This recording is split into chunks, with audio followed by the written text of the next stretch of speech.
तो नमस्ते आप सभी को। मैं फिर से हाजिर हूँ एक प्यारी सी कहानी लेकर के। आज की हमारी कहानी का शीर्षक है ख्वाहिश। तो चलिए स्टार्ट करते हैं। एक लड़का था, सयाना था, लेकिन अपनी मेहनत के दम पर उसने बहुत कुछ हासिल किया। नाम, शोहरत, पैसा, ये सब हासिल कर कर भी वो अकेला था, क्योंकि एक परिवार क्या होता है वो ये जान ना पाया था, ना ही कभी मोहब्बत किसी से कर पाया था। यही सोचते सोचते वो अपने ख्यालों में कहीं गुम था। अपनी कार में बैठा वो कहीं जा रहा था। सामने था ट्रैफिक, तो रोड जाम था, बारिश भी हो रही थी, मौसम बड़ा ही हसीन था। तभी सामने रोड पर एक कपल पर उसकी नज़रें पड़ी।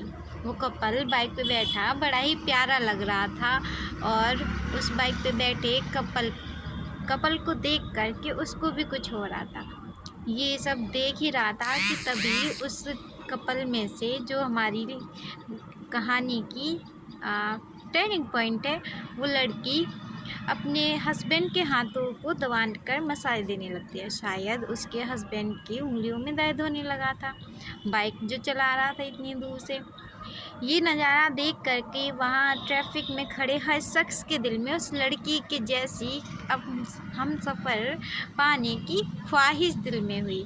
सब लोग यही चाह रहे थे, काश हमारे भी हम सफ़र हमारा ऐसा ख्याल रखने वाली होती। हमारे नायक के दिल में भी यही हलचल हुई। वो कह रहा था, काश कोई मेरा भी ऐसे ख्याल रखती, मुझे भी ऐसे प्यार से अपने आगोश में लेती। सोच ही रहा था कि तभी रोड क्रॉस करती हमारी कहानी की नायिका पर उसकी नज़र गई। हमारी कहानी की नायिका साड़ी में लिपटी सादा लिबास में बड़ी ही प्यारी लग रही थी। कानों में झुमके थे, जुल्फ़ें उसकी लंबी और घनी थी, कंधे तक जो घूम रही थी। लटें भी उसके माथे और कानों के पीछे झूल रही थी। कंधे पर एक पर्स भी झूल रही थी।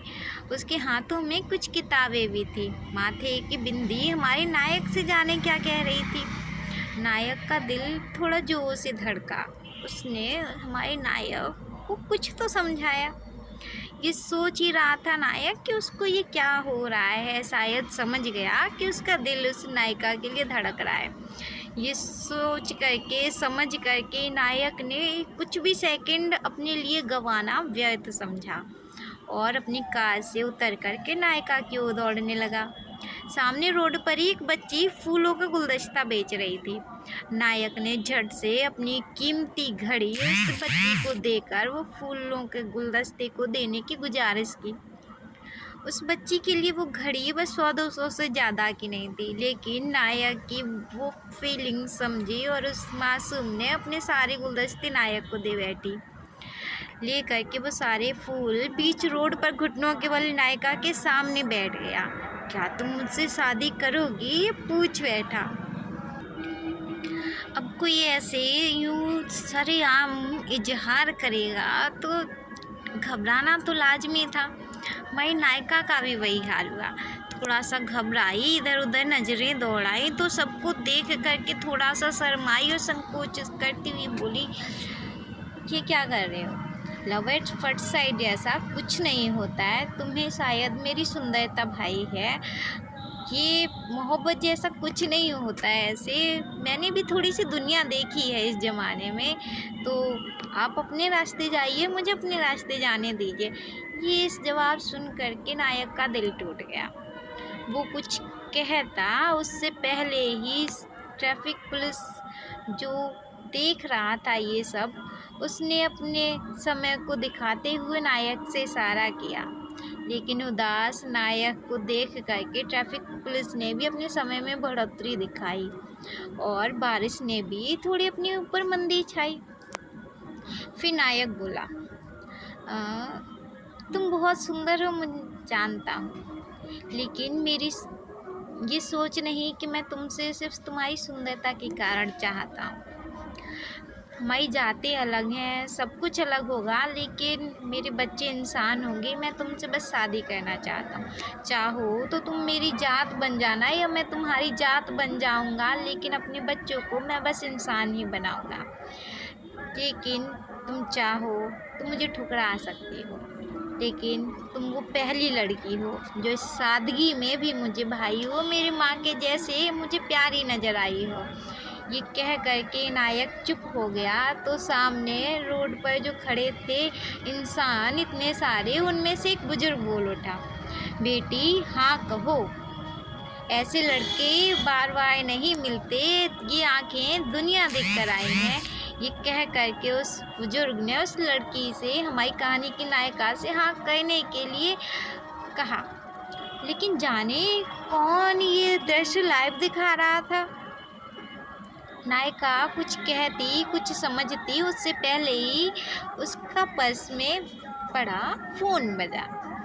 नायिका ने देखा तो कोई और नहीं, उसके पापा की कॉल थी। पापा की कॉल इस वक्त, ये सोच करके उसने जल्दी जल्दी घबराते हुए कॉल उठाई।